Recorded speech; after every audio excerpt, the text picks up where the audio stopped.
and welcome to the Comic Conspiracy, episode 311 for the week of, whatever this is, May 30th, 2017. My name is Ryan Higgins, who's here with me this week. Brock Sager. I'm Mary Poppins, y'all! Oh, Christ. Just blew out his eardrum. Bryce. Jesus. I forgot Bryce was on. I have to lower this. Which mic is that? There we go. All right, there we go. And Charlie. And assuming you survived that, we actually have a couple special guests with us here this week. Why don't you guys introduce yourself? I'm Lucas Johnson. And my name's Kaitlyn Gebhardt. Hello. Hello. You guys are listeners.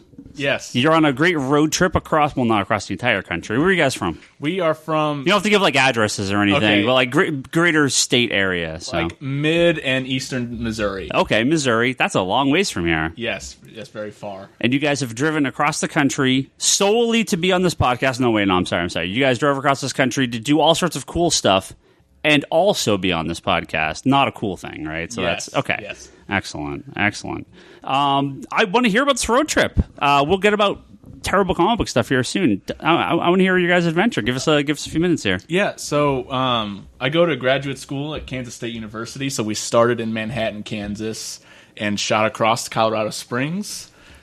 Spent a day there, and then drove north to drive through Wyoming, not stop. Hit the snowstorm, got stuck in Wyoming for 3 days with no internet because it doesn't exist in Wyoming. And See, how does no internet exist? I've heard about these places. So there's this place there's a map that Ryan uses when he travels, and if there's no internet, he doesn't go there. So pretty much most of the United States he won't go to. No. If there's no Disney, he doesn't go there. Exactly. Yeah, what do you mean travel? Ryan Higgins doesn't travel. He goes to Disneyland and back. I travel all the time. You don't travel anywhere. I don't travel Disney. as much. Yeah, Disney I don't travel star, as but often as you, but yes. Your map is the fucking T-Mobile coverage map.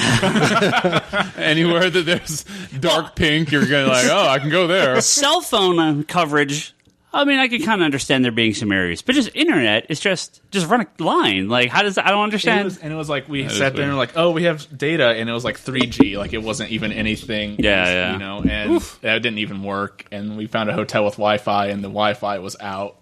So we just watched Seinfeld for like 3 days straight. Yeah. There's nothing wrong with Oh, that. yeah. Sounds incredible. That's a great vacation. So where else you guys go? Then we hit Salt Lake City, Utah, and we decided it was a good idea to camp out on Antelope Island. Do not do that from April to June because they're biting gnats Oh, that are not fun. okay. And then where do we go after that? California. Yeah, and so we ended up in Stinson Beach, San Francisco, and now in Sunnyvale. Sacramento. Sunnyvale. Okay, well, Sacramento's worse, but Sunnyvale's pretty low on that list, capital, too. so like Yeah, but Sacramento's pretty terrible, too. yeah, it is. Yeah. Well, that's cool. Yeah. What's for next on your trip? Where are you going next? We're going to Portland after this, Portland, Oregon. Okay. Spend some time up there, shoot up to Seattle, and then go to Boise, Idaho. All right, bit different, bit of a change. And It's really just like a stop for the way back, like just trying to get back to Missouri. Okay. And then we're going to go back to Salt Lake again. There's a huge color festival going on early June, and then we'll be done. That's awesome. About a month total or so? Yeah. Okay. Yeah, about a month. That's incredible. Wait. So are you done with school? Are you not working? How are you taking a month off? So my graduate assistantship runs throughout the trip, luckily. So I'm like getting paid still for my work during the school year. Oh, so you're getting paid not to work. I know. But she just graduated undergrad. and Okay, then, congratulations. Thank you. So Nice. a little bit commitment free right now. Okay, well, don't tell her that. Do I remember what that's like? See, I didn't go to college. I just immediately started working, and I'm like, I don't know what vacations or holidays are, but I've gotten better in recent years about taking them. you have. I was real bad for quite a while, but I've gotten better in recent years. Well, you were so. building up your empire. Yeah, there you go. To the betterment of all mankind. What half of his Twitter followers are fake? No. No. Only like 25%. I check. So we have to ask a question, Lucas, Kaitlyn. You guys, you're here. I assume you like comic books in some fashion or other. You're wearing a Green Lantern shirt, so I hope you like comic books. Well, we have to tell the listeners about something. Lucas is bigger than Charlie. Oh, We're going to talk about this? Yeah. He's got an inch on him, I think. It's tough for the audio listeners, which is literally everybody. Yeah, but, yeah. For those of you That's who don't okay. know, Toby won't believe it when he gets back. Charlie, that's probably true. Toby's in London right now, and he's like, what? No, Toby's So much taller than Charlie. Toby's not listening to this shit. But Toby, if you're listening, he'll listen to this when I put it on. He'll listen to this the whole flight home. So yeah, no Toby today. He's on the end of his trip. He should be here back next week, assuming he's not all laid over brain wise. So yeah. So comic books. Yes, you like comic books. Yes. We like to do our little secret origins here. I want to hear both of your origin. How did you get into comic books? What do you guys think of the movies, TV shows? Obviously we're in a ridiculous pop culture bonanza of comic book stuff in the last few years. Where'd this all start? So I'm 23 years old. God, thank you. Thank you for making sick. him feel Get out of old. here. I don't give a rat's ass, but him over there, he's going to go home and cry a little in his pillow tonight. See, me, Charlie, and Brock are all the same age. Bryce, you're like a year younger than us, I think. Yeah, I'm in the fucking But same we're the club same as you. age. We're all the same age. So you guys are making us feel like a bunch of old men here. We're in a different... Well, I'm 21, so that's... Yes. See, they're in their 20s. We're in our See, that's 30s. what we should have done a road trip when I was in my 20s, because no one cares what you do in your 20s. I can't do it now. I can't take do a a road month trip off now. and drive Our around. family was like, "Yeah, you're young enough to have the energy." Yeah, I know, like, yeah. you still can. Oh, no, our family was like, please don't go, you're going to die. I drive home to San Jose. It takes me like 25 minutes, and I fall asleep on the wheel, like halfway home. It's awful. It's so bad. there's like something else wrong with you, bro. No, it is. It's terrible. Yeah, I'm a horrible old man. It's so bad. That's true. Yeah. But I brought up my age because it's like, I had the reruns of like Batman the Animated Series and Cool. X-Men and Spider-Man and all that. So I grew up. I am glad you're aware of all that. So I'm just surprised he knows what a fucking rerun is. Hey, you're watching Steinfeld. Like, that's incredible. Like, that right there. That's awesome. That's true. You know of all this stuff that I'm familiar with, yet you're several decades younger than me. Well, 1 decade younger than you. And I'm the youngest cousin out of all my cousins. So like when we would hang out, like I did everything they did. With Oh, okay, I was okay, 10 years okay. older than what I was. Okay. Smoking the dope. Yep. Hopefully his parents aren't listening to this. My mom actually asked if this was going to be live, and I said that's not how. yeah. That's adorable. We would fail if Lucas's mom, we probably love you. But so I watched those reruns, and then like I remember the first superhero movie I saw was Batman and Robin. Unfortunately, like as a Good kid. place to start. Good Yeah. place to Yeah, I'm start. just curious. As a kid, did you love it or did you? I don't really remember it. I just remember the VHS tape like in my hand. Nice. But He knows what VHS is? I will go on record and say that I love those when they this came is a out, by the way. miracle. I loved both of those terrible Schumacher movies when they came out. Because it and had then I grew neon up. in it. You like neon colors. And then my first comic book though was Ultimate Spider-Man number 8. What? Because That's awesome. My pediatrician had a stack of them, handed them out at the end of the What? appointment. I That's don't so know weird. Why? I have no idea why, but I just remember it. And then years later, I grabbed like one of those Ultimate collections. And I was Yeah, like, oh, this is the book I got when I was a kid. That's cool. Yeah, they're- Number 8, huh? Charlie, That's I'm when he sorry. gets his They're first kiss. Lucas-sized collections now. Oh. What was number 8? It's Ultimate his, Shocker it's his was in it. first kiss, Is it? which is why the pediatrician is giving it out. I remember What? Ultimate Shocker. No. was in There's it. a joke there. Come on. What? I just want a Dr. Shocker. Free I'm trying to make it comic. doctor related, as, biology. Just ignore me Could as have been a usual. Dr. Octopus joke or something. Anyway. Whoa. That's something different. And like fast forward some time, like all those movies came out, which were good and awesome. But like the first time I really got into comic books was in high school, and I found this shop and I just randomly went in, and it was the first week of the New 52. God damn it. You know, I will say this. This is one of the few secret origins we've had that hasn't been like 90s X-Men. And so I was Fair like, enough. I'll check it out. So like I picked up the first issue of Snyder and Capullo's Batman run as like the first thing. And I was like, okay, and I dug it, and I went back and just like dove in hardcore to that. That's a great place to start. And then I started going out more into like some Marvel stuff, and I ran into an old teacher, and he's like, "You got to check out Invincible," and I bought the first trade, and I just loved it ever since that. And that's kind of like my big collecting project right now is getting every issue of Invincible. Cool. Yeah, you picked up a bunch from us. Yeah. So yeah, that's great. That's a great series. Yeah. Cool. And so I'm still reading today a lot more DC. Ugh. I do read Secret Empire, and I have been picking up the new X-Men books. So with the New 52, I mean, had you watched like the Nolan Batman movies? Or, yeah. Okay. Yeah. I saw all those when they came out. I saw that actually, The Dark Knight's the only movie I've seen multiple times in theaters. So, Oh, good movie to see multiple Yeah, times. that's the best one. Yeah. So what are you reading these days? I read a lot of the Rebirth stuff, both Batman and Detective, Action, Superman, both Green Lantern books, The Flash, which the button was really awesome. By the way. The button was really good. Justice League, Titans, that sort of stuff. And then for Marvel, X-Men Blue and Gold and Secret Empire. I'm excited for the Legacy stuff to happen, though. I'm really excited for that because I love Captain America, and excited to see what happens after all of this. And Invincible, and then I pick up like Image trades and stuff like Saga, and East of West and stuff like that. Yeah. Have you gone back to any of like the older comics? I have like probably the farthest back I've gone is like the Jeff Johns, like Green Lantern stuff, and Titans. I see this podcast has rubbed off on you. So Actually, that look on Bryce's face. I'm just jealousy. the reason I bought All Star Superman was because it was on the book club of the month thing here. Cool. Don't tell us to bring it back. No, please don't. And dude, I would love to do the book club again. Are you saying to do the book club again? Challenge accepted. I will do the book club again. Has our Patreon hit for random picks again? No. Son of a bitch. Yeah, I think we're just shy of it. So that's how I read some of the stuff was from that. Cool. How about Kaitlyn? How about yourself?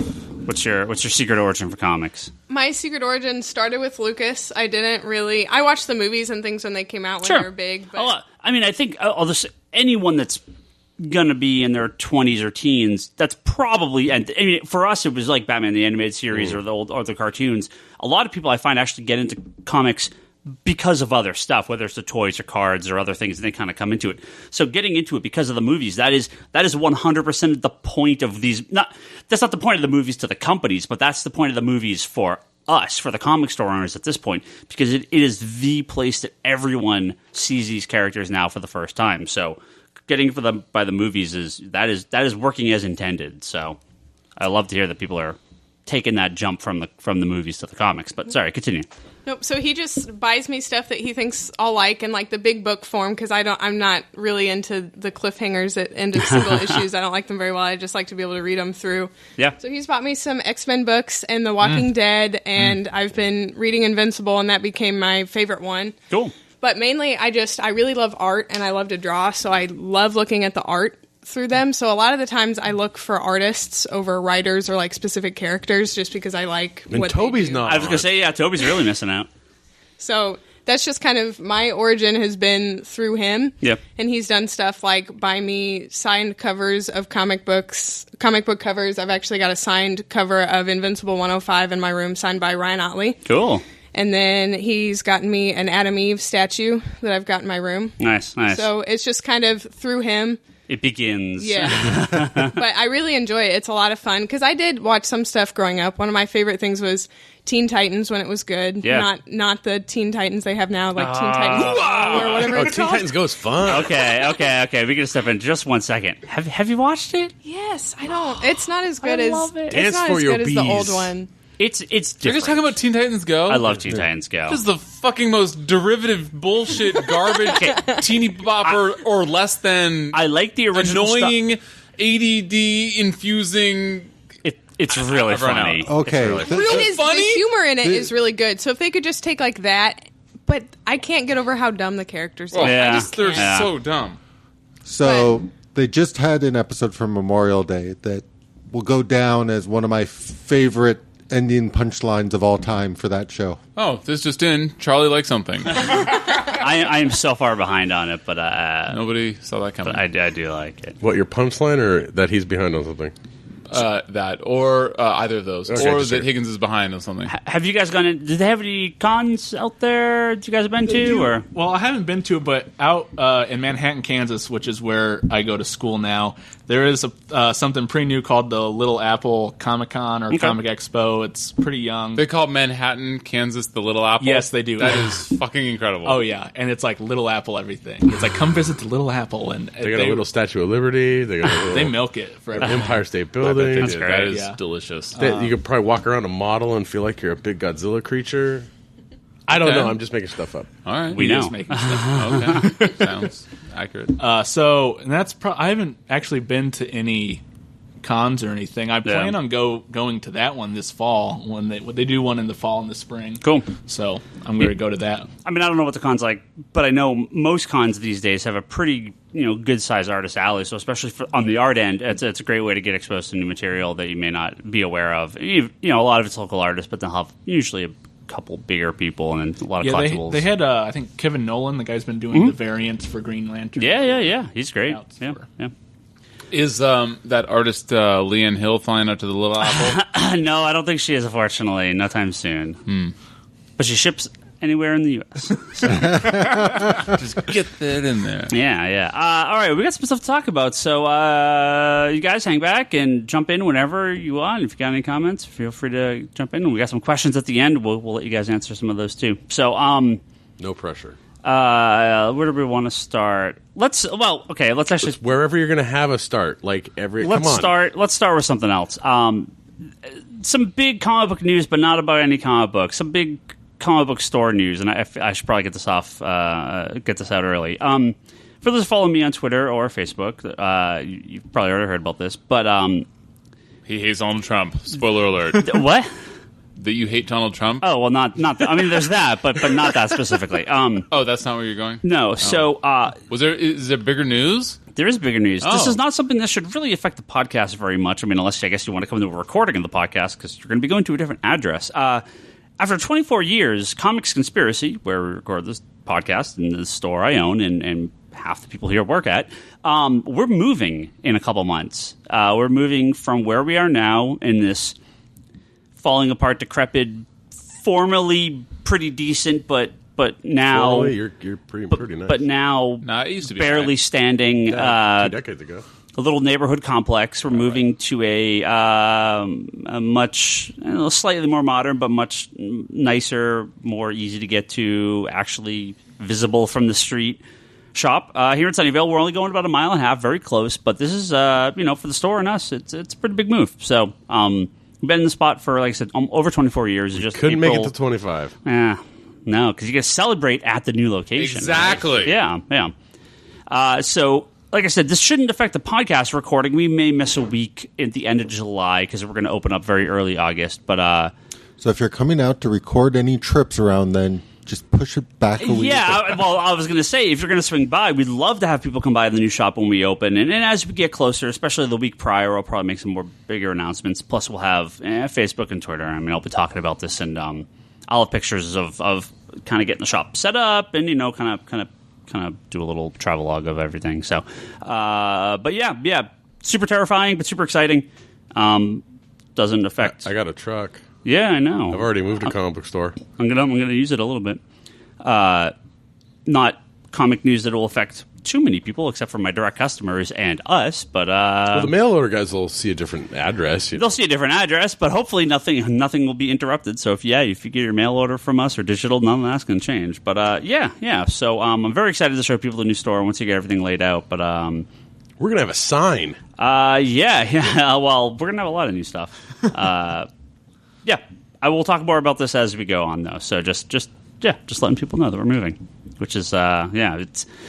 Oh boy, we got like 2 months to kind of get this together, and it's gonna go by so fast. Like I'm gonna blink, and we're gonna be in the new spot. Dude, so. it's very exciting. For those of you that are sick of Higgins's pandering to himself, he actually his store is in a shithole right now, and he's moving to an incredibly awesome location that is going to be much more deserving of the class of comic shop. So Higgins Shop is not only the comic store that complex needs, but it's also the one it deserves. And they're lucky to have him. Well, I mean, and I You're in sales, right? Yes. Yes. For people that have been here, again, if you were here 10 yeyears ago, it was like, okay, it's an older center, but it's totally fine. But we've had so many stores leave, and I actually have just found out of another one leaving this year. I got one of the watch. There's a watch repair guy, and he's retiring.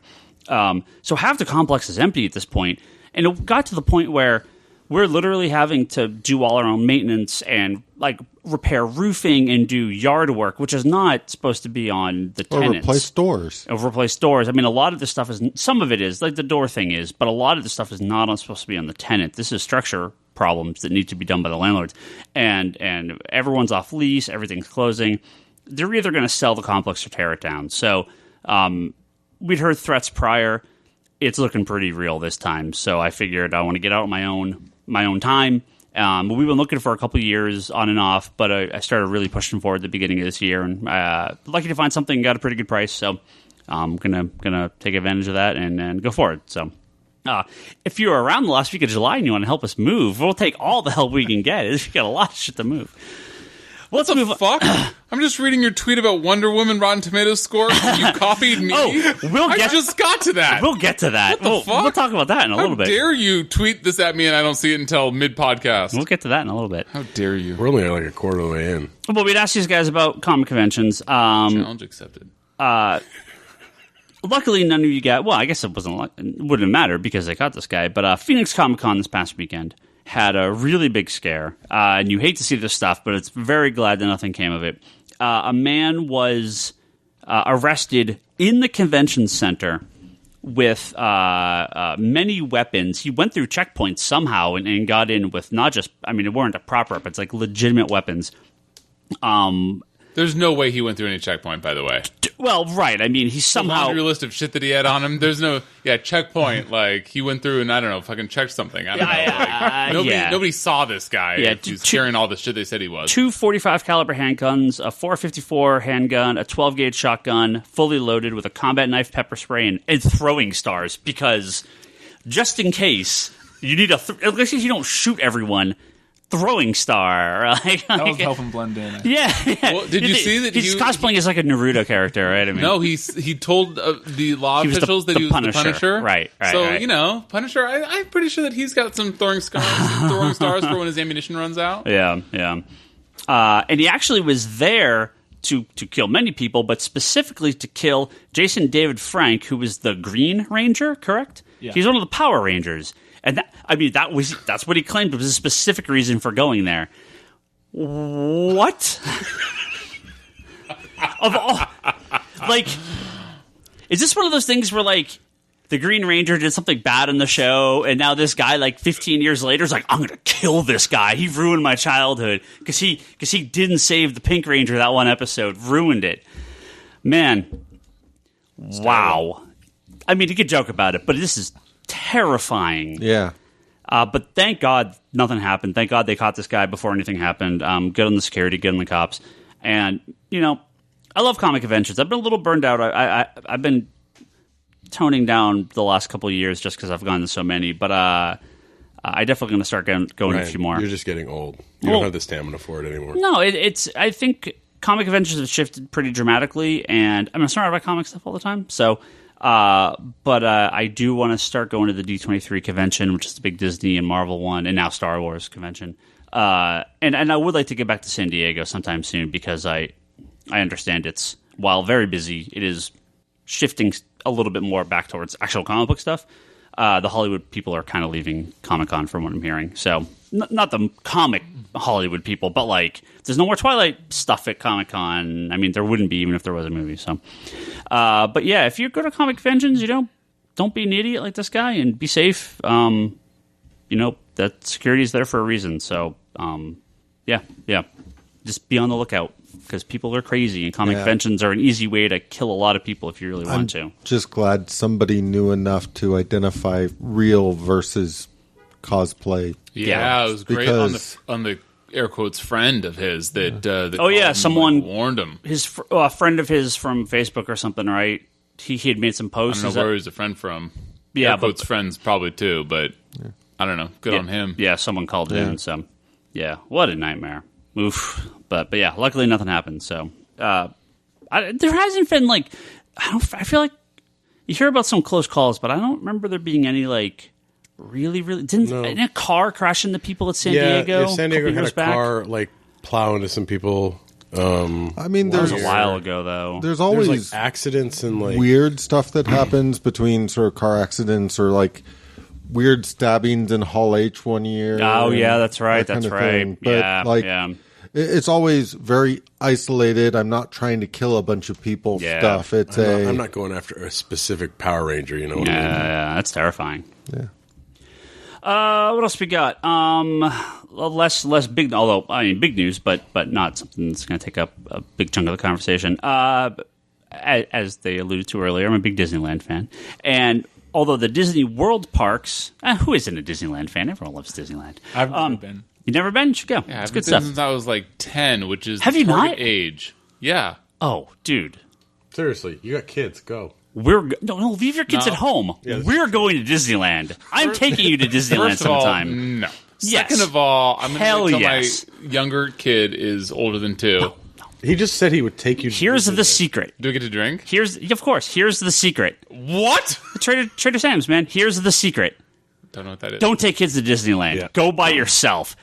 Wait till they're way older and can actually Enjoy it. Or Or you can go, bye, I'll see you later. So Leanne helps Kelly watch the kids, and you and I go. Oh, and I don't think that's going to happen. But we'll do. Leanne. You can dress JT and Haley Hey, up Leanne as ditched me. Nico. What? Leanne did ditch me one time to go to Disneyland with her sister, so I owe her. So maybe me and you will go on a bro date sometime. Maybe we will. Yeah, have you ever been since you were a kid? Have you guys been to Disney World? You're a little. I have. Okay. I've actually been twice now. Okay, I went once okay. when I was 9, and we went during Christmas, so it was like all lit up. Yeah. And then I went once when I was 15, and I enjoyed it a lot more when I was 15. 'Cause Yeah. I mean, I really think this stuff, and I don't want to say this is like a weird like snob or anything like that, but I think it's lost on kids.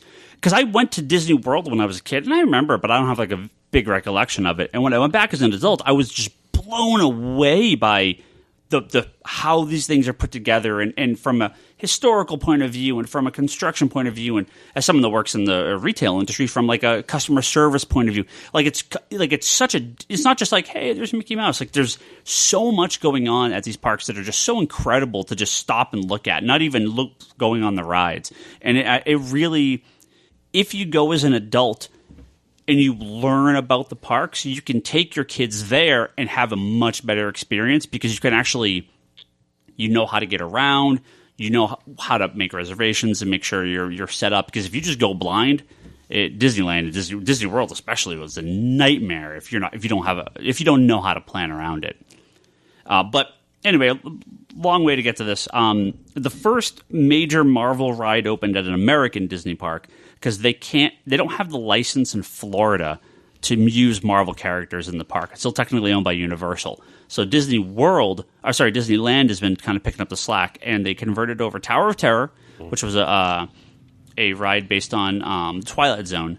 They converted it over to Guardians of the Galaxy Mission Breakout, featuring the cast of Guardians of the Galaxy. You're in the collector's, he has like an Earth layer, which he sets down in Disneyland, and you're with Rocket, and he takes you through the collector's like layer as you're going up and down this big giant, it's a drop ride, so you go up and then it drops, and then you go back up and it drops. But it's all set to all music from the 70s and 80s, like in the soundtrack, 60s and 70s, in the soundtracks. And it's got the full cast in there, and I don't like drop rides, but it looks incredible. I may have to bite the bullet and actually do it once. But it just opened. It opened this weekend, this past weekend. So 6-hour wait to get on the ride day one. Our friend Karen from Holy shit. former Geekbox and Good Job Brand, she went to the opening party where you could just kind of, it's a ticketed event, so you can kind of just ride it as much as you want. It looks really fun. Tons of cosplayers. Not cosplayers. Tons of. It's like Star Wars, so it has like 6 different kind of. Yeah, there's 6 different songs and 6 different kind of videos that play depending on which one you get. So it is worth going back multiple times, because it's always a little different. The collector's layer, as you go through the line, because people put up videos for this. There's all sorts of stuff from Marvel movies in there, props and everything. But then there's all sorts of like Disneyland stuff, like these old attraction animatronics and stuff that the collector has collected and put in here because they're these one of a kind items. So That's it's cool. pretty cool. It looks just top notch. Rocket. So our friend, her boyfriend works for Imagineering, and he was one of the guys that worked on the rocket animatronic. He worked on the thing for a year or something, or maybe more. And yeah, it's really cool to see this thing in person, and all the actors do all the voices and everything. It looks so great. So if you have a chance, lines are going to be insane for this thing for a year or something. But if you go to Disneyland, definitely check out Guardians of the Galaxy, Mission Breakout. The Marvel stuff, it's coming. That whole section of California Adventure is going to be Marvel stuff in the next few years. They're going to do it after Star Wars. There's no doubt in my mind. I don't know. I think it's just a chink in the armor. Yeah, Disneyland is at the point now where it's almost they keep raising their prices and more people keep going. They have to change something dramatically, because it has gotten to the point where it's really not fun to go because it's just constantly so busy. Last time we went, literally saying there's a chink in the armor. No, it's they need too successful. They need to open They need to open a Midwest. Are we talking about the same thing? They need to have inside. So they you need don't to have change worry something about because there's been a chink in the armor. No, there's too much armor. What the fuck? It's the opposite. There's not a. Are you listening to the words that are coming out of your mouth? It's the. Jeez, there's a best of here. It's the best problem to have is that it's too popular. So I think they have to add another park or do something else because it's just not. Something like a 6-hour wait's ridiculous. What is the percentage chance that they turn California Adventure? That's a separate park, right? Yeah, it's the park. What if they turn that into Marvel Adventure Park? You're welcome, Disney. Well, that's what it's seeming like because this isn't in Disneyland. This is a California Adventure, right? Oh, but it's Disneyland. How did I know? Disneyland's the park, right? It's all connected. Okay. So there's a whole section of California Adventure that's nearly abandoned at this point. They've kind of taken a lot of the stuff out. They have a lot of open area. There's a lot of older attractions that just could very easily get just swept aside. Mm-hmm. That's where they do all the Marvel character meet and greets. So Spider-Man, Captain America. Now they bring out Hawkeye and Black Widow, and they have a Guardians of the Galaxy dance-off. That's all happening there. So that's awesome and so annoying at the same time. Yeah. It's not a new X-Men dance-off. It's not an all-new X-Men dance-off. The Guardians 1 dance-off was almost as bad. It is that is becoming the Marvel area. So I have to assume that we're going to get 1 or 2 more Marvel attractions on that side, and then it'll be full Marvel. Because didn't it start as a mainly Cars-related thing, California Adventure, or am I just... No, California Adventure was literally don't know. I haven't been. It had stuff California centric. So, there's the plane ride, the area. Yeah, soaring over California. Soaring over California. There's a bear one for when it opened. Yeah, but they do have the big Cars ride there too. Yeah, and the Cars ride is there. The Bugs ride. It was like Pixar / When it opened, the idea was it was supposed to be Walt Disney's California Adventure, so it was supposed to replicate California in the 30s. So you have Sunset Boulevard, LA. Yeah. That's the main street area. The beachfront, Santa Cruz. Okay. You have the beach. You have the beachfront. Okay, I regret asking this question. Well, Can we talk no. about comic books? Well, I regret asking. But they have since changed and pulled back from a lot of that stuff, and the Marvel stuff would fit in where it is. It is a logical thing to go there. You can drink at California Adventure, and you can't drink at California Adventure. Challenge accepted. So we're gonna go there. me and you, Bryce, we'll do it. Yeah. We'll okay. So that's it for some smaller news. Let's talk. We got. I do want to talk about the Flash finale. In the last couple episodes of Flash. Just give me a few minutes. But first, before we get to that, we all know Bryce's favorite website, and that is Rotten Tomatoes. It's up there. Bryce loves him some Rotten Tomatoes. I do love myself some Rotten Tomatoes, and I love fresh tomatoes, especially when they're 97%. Now, Lucas, you're a longtime listener to this podcast. You've heard the never-ending back and forth of all of us about Rotten Tomato scores. Yes. My correct opinions versus Higgins' incorrect opinions on quality of movies. And the issues of the site. That all said, there's something so sweet about a DC movie. He's been prepping all day for this. No, I really haven't. He's been literally waiting years, literally years. So while I complain about Rotten Tomatoes, and I still have issues with the way this. To complain about Rotten Tomatoes. I won't bore everyone with why I don't like Rotten Tomatoes for the 97th time. 97? Nope. I literally did not do that on purpose. You do realize that's the year you graduated high school too. I did, 97. You're dating him. So I graduated in 97. I believe I was you. 3 years old. Fuck you, Lucas. Just fuck you. So anyway, we all been waiting for this Wonder Woman movie. We heard a few months ago that there was massive problems, that it was a mess. This was going to be the fourth bad DC movie. This was going to be the end of DC movies. Wait, I'm sorry. What did you just say? What? We all thought that what? We meaning the general internet. This was the internet's. So everybody but you. But, these movies that make $750 million are colossal failures, and because they have a 40% on Rotten Tomatoes. Well, I think the argument is only ever that it's critical failures. Correct. And as much as I would like these movies to be, okay, they've all been successful commercially, less than successful critically, and within the fandom, the DC movies, with the fandom, hated by large portions of the audience. So I've been waiting, man. I love these DC movies, but the line I use is I want to like these without an asterisk. I want to just have a well-received movie that makes a lot of money and is liked by everyone, which Marvel has had in spades at this point. Right, because you're going to like them no matter what. You just want, them to actually be good. I thought I was the one that was going to like it no matter what. Fuck you, Charlie. Whoa, jeez. We're usually not this feisty here. I love Charlie. Just like Charlie loves Charlie. So... He's a bigger cable fan. When I saw I was hoping last night, 9 p.m., the Wonder Woman reviews went live, 9 p.m. West Coast time. I jumped on Rotten Tomatoes after a few minutes because I figured, this is going to pop up here. And I saw 95% on Rotten Tomatoes. And I'm like, okay, there's 2 reviews, right? I mean, I don't know how math works, but there's going to be 3 reviews up here. There's no way this is real. And I look, and there was 40.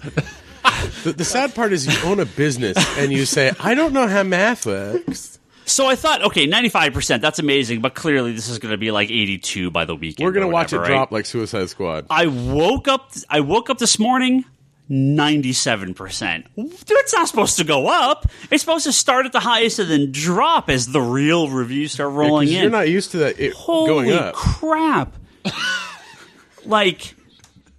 This movie's getting... Okay. No, hold on. I think your first reaction was, I need to rub this in Bryce's face. No, that came much later. Did it? Well, that was my first reaction. So that was literally a bunch of people on Twitter. In fact, I think that was probably most people's reaction. With Guardians 2, where when you read the pull quotes and you read some of the reviews were decent, but they weren't A+, but it still scores real high on Rotten Tomatoes. I was curious to read through some of the reviews, and I didn't want to read any spoilers, but I read through a lot of the pull quotes from Rotten Tomatoes, and I did read a couple of the reviews specifically from people that I've read and liked in the past, Variety and a few others. Hot damn, these reviews are glowing. They are all extremely positive, and not just it's good for a DC movie. No, they are they are putting this on par with Superman the Motion Picture, and they are saying it is the best reviewed movie since Dark Knight for a superhero movie. Wow. It is tied for the highest Rotten Tomatoes score for a superhero movie, period, which is The Incredibles, beating out every Marvel movie, which is it's unbelievable to me. I can't even believe I'm saying this. With Gal Gadot, there was a lot of question of... Gal Gadot. It's Gal Gadot. There was a lot of question Fuck of... you. Jesus, man.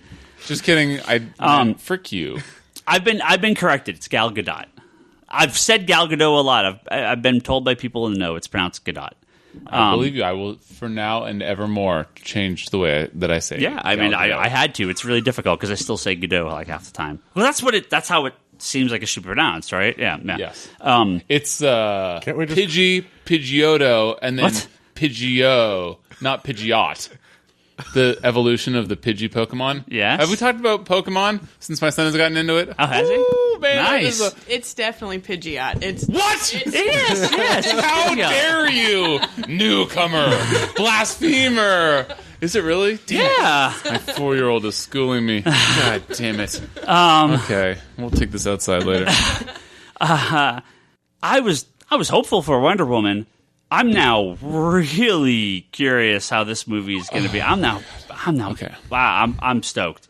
Thursday night, baby. Yeah. Real soon. I'm also really stoked. Should we have our excitement at the Rotten Tomatoes score go longer than the movie 2, Higgins, or should we fucking move on? No, this is. I mean, How much longer do you want to tug the dick of this movie? This is like you're literally going on for over 15 minutes about the Rotten Tomatoes score of this movie. Yeah. I think it'd be more appropriate to say tug the lasso Well- of this movie. for those that wonder, I mean, yes, next week's episode is our Wonder Woman review episode. Bryce, I hope you're able to make it, and that's our topic of conversation next week. And yes, it will go longer than the movie. despite us They saying always do. With or without you. Well, Literally yeah. every time they we do. just did the Guardians episode where we're like, well, I don't even know if we'll go the whole time. I'll talk sales charts. Maybe we went for like almost 3 hours. I used it to get from like Kansas to Missouri. Interstate podcast timing. That's awesome. Yeah, I'll try to see it before next Tuesday. Yeah, definitely. Boy, I'm just. You excited? I'm very excited. Wow. So, I mean, I was excited before, obviously, but like, Were you? Hmm. The fact that it's this good, and I don't want to like, this bullshit that like, oh, it's a woman. I don't know. Maybe people won't go see it. This is Hollywood. This is a lot of people have this opinion. I'm sure you all heard about the Draft House. Their women-only screening of Wonder Woman that people are all pissed off about. Which, I mean, I think one of the best tweet responses I saw to that was a guy was bummed. A guy's like, no, I want them to have it so he can sneak in like bosom buddies. let me rephrase a lot of people. 9 angry, lonely men on the internet with 97,000 troll accounts are mad about this. You keep air quotes doing this by I accident. do. 97 is just my go-to number, I guess. Yeah, now it is. But it's People like make drinking games out of everything, so... Yeah, it you're- used to be 52. You wouldn't shut the fuck up about it, and now it's going to be 97. if you're mad about an all-women screening of Wonder Woman, you're the reason there are all-women screenings of Wonder Woman. Like, that's why these exist, because people like you are mad and yell at people like this on the internet. So, like, it's so crazy. Anyway, yes. Wonder Woman. Can we keep talking about the fucking Rotten Tomatoes score? Sure, I'm very Jesus excited. Christ. Brock, what do you think about the Rotten Tomatoes score for Wonder Oh my Woman? God. I was actually... I was like... I didn't actually know it had jumped up because I'd only seen the 97, and I was like, wow, it actually went up. It's good. I'm just waiting for it to be at 99 by the end of the week so we can keep just letting Bryce know every time it ticks up a little. I don't mind it ticking up. It's just like, can we fucking talk about this more? Jesus Christ, we haven't even seen the movie yet. Well, we'll talk about it next week. No, I'm excited to see Wonder Woman. I think after, I mean, despite my dislike of BVS, I did like the Wonder Woman stuff in it. Oh! Can we talk about how Guardians 2 has... Oh, I love how I got 16 notifications on Twitter and they're all from Bryce. Okay, that's fine. While we were recording. Yeah, while we're recording, I fucking answered 6 things, not 60 things. Fuck yourself. I got all the likes and everything, all the hearts. Oh, I do like almost everything. Again, I thought that was me. Yeah. No, you like literally everything. There's some things that I will not put my heart on. Can we talk about how Guardians 2 surpassed BVS in terms of gross numbers? That's pretty exciting. Yeah, It's not even out of the theaters yet. That's quite that's a fun. bit, right? No, just barely. Did it just barely beat it? Okay. It did very good for like Memorial Day weekend Right, for yeah. something that's been out as long as it has. Right, I was it's been really out for 4 surprised. weeks. It was like number 2 in the box office for Yeah. Memorial Day weekend. It's been out for 4 weeks. Yeah, I know Alien beat it by like $1 million. It's opening. It's open. Aliens opening Right, weekend. Yeah, right. yeah, which is not Right. good. Yeah, it's still it's still number 2, just below Pirates, and it's not that far below Pirates either. Hey, what was that Rotten Tomatoes score? Because it was above 90. Can we talk about that for Pirates? Oh, no, Pirates what? was way... Pirates No, is awful. Guardians Guardians Rotten like Tomatoes score 82, was I think. Guardians 2. Yeah, Guardian. Fuck. How about Guardians 1? Can we talk about that? Guardians 1 was like 91, 92. No, I'm telling you, Wonder Woman is the highest of all of them. I'm Marvel not and DC. doubting it. I'm just saying, can we retroactively talk about the other scores that have been really good retroactively? Sure. No, I don't really want to. Can we talk about no, the button, fuck you. Can we talk I'm looking up your Guardians number. I want to see what Guardians 2 did. Yeah, cuz can we talk about the Batman v Asgard Superman was versus Shi'ar 873. War and Quentin Quire? I haven't beat it domestic, not international yet, but it did beat it domestically. But it'll beat it by the end. I mean, it's really close. It's 80 it's 80 million away. I was just trying to troll you. Can you start fucking talking about comic books? Jesus Christ. Yeah, we'll talk about comic books. The Flash TV show finale. How about that? There's like no comic news this week. Yeah, well, let's talk about comic books, which are awesome. Like Old Man Logan has been really good. Okay, how about and this? The Shi'ar versus Asgard War has been really fun. Hold on. How about this? Because I know people might not want to talk about we're going to talk about Flash finale this week. Next week, we're Legends and Supergirl, hopefully, in the Secret week after Empire. Arrow. Let's talk about that. People want to talk about comic books. That's the people want, Higgins. I know. Why don't we talk about some comic books here? You and Charlie, the number everything. 1 and number 2 cable fans, we'll figure out who's which here. Oh, that's no question. The new issue of Cable is out tomorrow. Yeah. You guys both read it. Yeah. Of course we did. Charlie read it first. No major Charlie spoilers. works less than me. No major spoilers. From an office. What did you guys think of the first issue of the new Cable? You're both big fans. I liked it quite a bit. I especially loved the beginning in the sort of Western setting. It reminded me quite a bit of an old Justice League Unlimited episode. No. Justice League Unlimited took bit off of Cable. As the number 1 Cable fan, I can tell you that Cable is a fucking time traveler. He went back in the past and had them do that Justice League episode based on this comic book. And that is why this comic book is superior. I love the design of Cable in this book. It's awesome. Like it harkens back to the greatness. Yes. James Robinson's the writer. I don't remember the artist's name off the top of my head. Is it Pacheco? Yeah. Okay. Yeah, he's great. Solid. Very solid. I mean, it harkens a bit back even to the Swervinsky. I can never pronounce that name. Yeah. Don't worry about it. Yeah. Not JMS, not Straczynski. Yeah. Yes, Swervinsky. Yeah.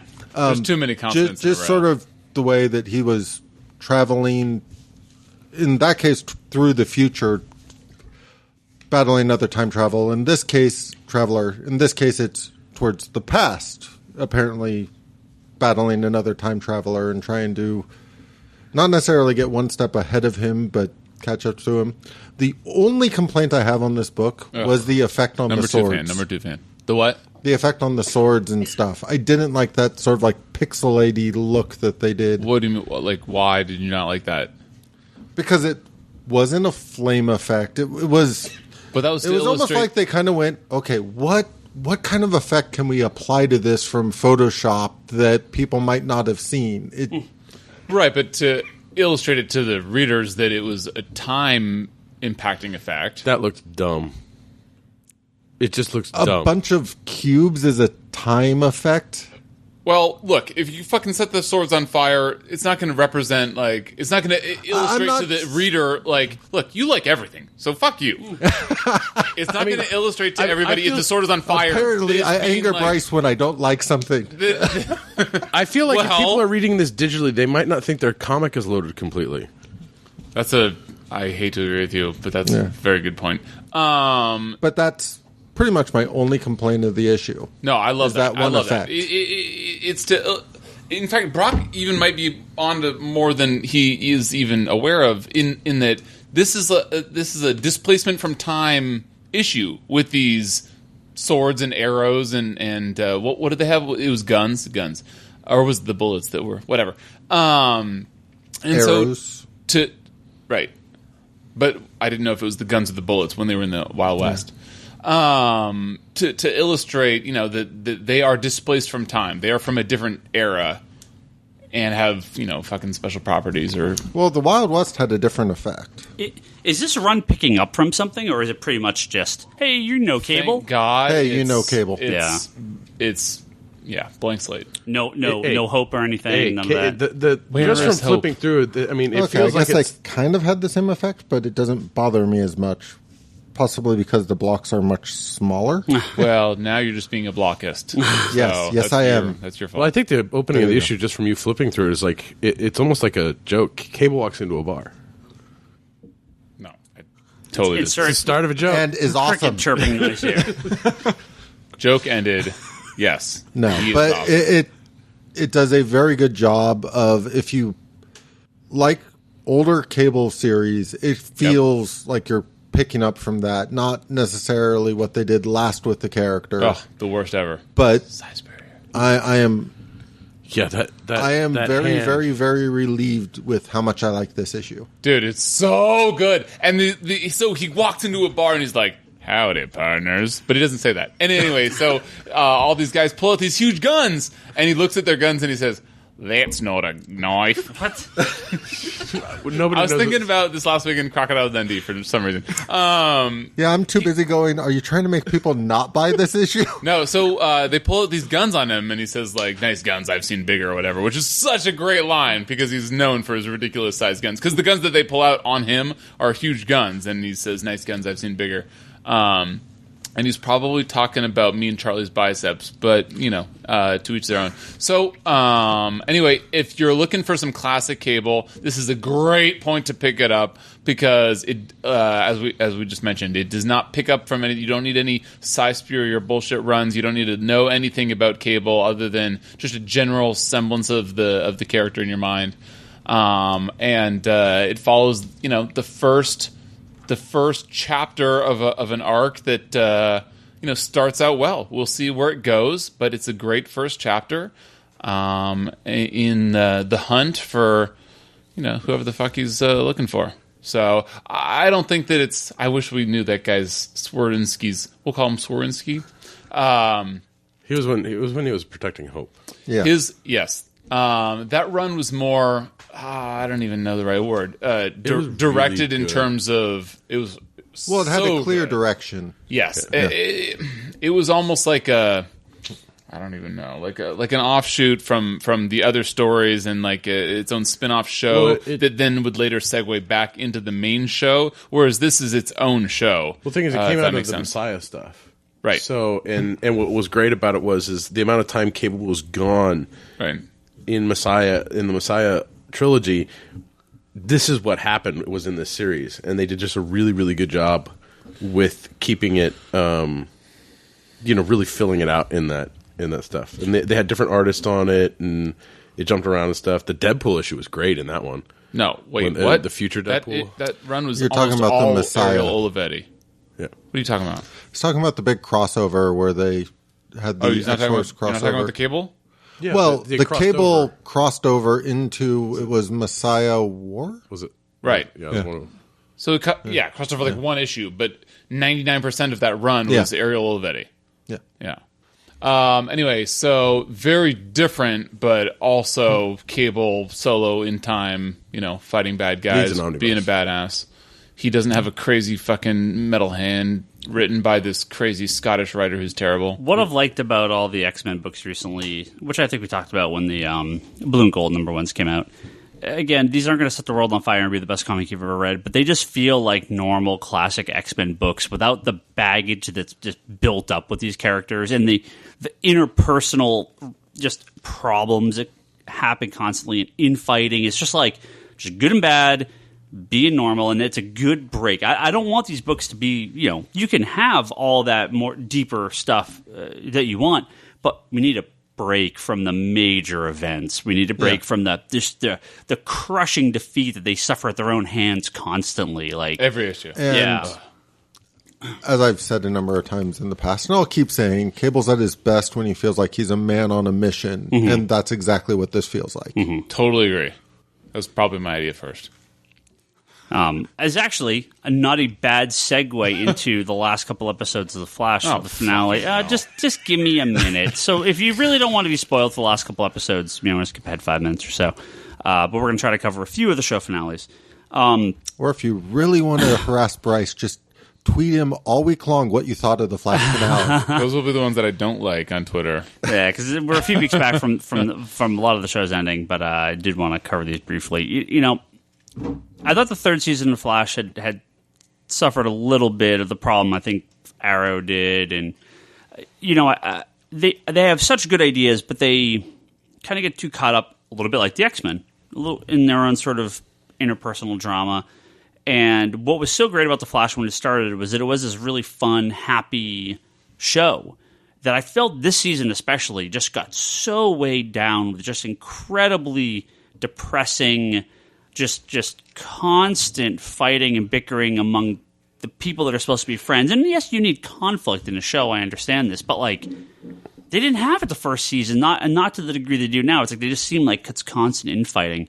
And there's an episode 2 or 3 from the end where Barry loses his memory. And so he's kind of like a fresh person again, and he's super happy and joyful and lovely. And Iris even makes a comment of like, I almost don't want him to go back to the way he was. This was the Barry I kind of fell in love with. And I was like, yeah, show, you need to realize this. Like, I think they did.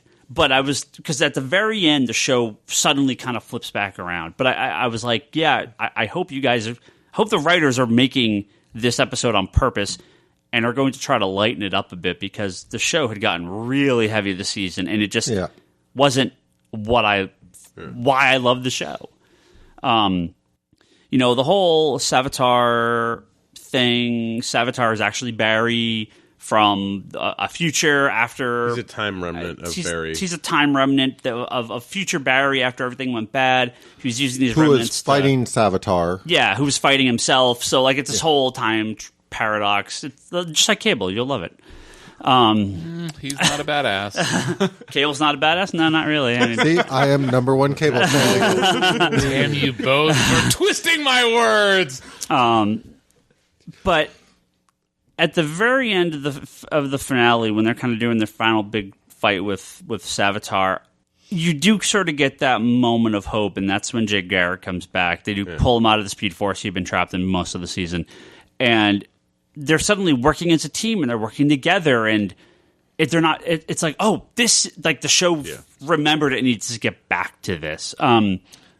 It had the best sort of speedster action scene that the show has delivered thus far. Yep. It was amazing. Yep. Well, I thought the finale was pretty decent. I really liked that last big battle. They did a good job with it. Savitar is a pretty weak villain, but this is a very new interpretation. The character in the comics, nothing. He's barely a character. This is an interesting story, but I thought they just got too heavy this season. I really hope they pull back. Legends has been awesome this year. They really figured themselves out. Yeah. Arrow's gotten much better. It's very dark, but that's Arrow. That's fine. Supergirl has remained real steady. Flash took a bit of hurt a little bit this year. It wasn't as good as previous, but I thought it picked up for the finale. In a kind of random way, this is kind of where some events in the past have felt this way. I was looking forward about midway through the season of Flash to see what they did next year, because they started giving little teases about, like, we're not going to have a speedster big bad next year and that kind of stuff. God. And I was just like, okay, I want them to get to next year. I want to see what they do with the show when it's not treading over the same. I want to start Reverse Flash or Zoom or Savitar, where we get down to where he's fighting rogues and. Because that's what I really liked about the first season was you've got the rogues gallery introduced. Well, they did. Well, they've introduced so many of the rogues at this point. Just have them all be the villain for the season. Yeah. He's just fighting the rogues. That's what Flash does. He fights the rogues. You know. I saw some article that the show's already introduced over 20 villains in like less than 3 seasons. I think it's 31 named villains. Was the number I heard. That's untenable. That's crazy. Well, especially early on, there was a new villain every episode, right? So they dumped a lot of them right up front. Yeah, and every season they're like, what other notable people can we bring in? And but that's why they have established characters. This is when you now set up the rogues with Captain Cold and Heatwave and Mirror Master. Is Mirror Master in the show? Yeah. Briefly. Well, he's been in 2 or 3 episodes. Yeah, not many. Yeah. Is Flash season 3 better or worse than Agents of S.H.I.E.L.D. currently? I mean, I'm not watching S.H.I.E.L.D. anymore. Better. So. Is it better or worse than Agents of S.H.I.E.L.D. Flash season 2? That is worse. I think 1's the best, 2, and then 3. I think it's gone. 1 was definitely the best. So there's no way to go but down. See, the problem with The Flash is every end of the season kind of restores my faith in the show. Yeah. There's that midway point where it's like, this isn't working as well, but then they nail the finale. Well, this is the problem of network shows, right? We have 22 episodes a season. Yeah. So they bicker and fight for 18 of them. Why do shows do that? I mean, even Agents of S.H.I.E.L.D. Why do shows still do that, by the way? Oh, have you guys been watching Master of None? Is that more of a Geekbox question?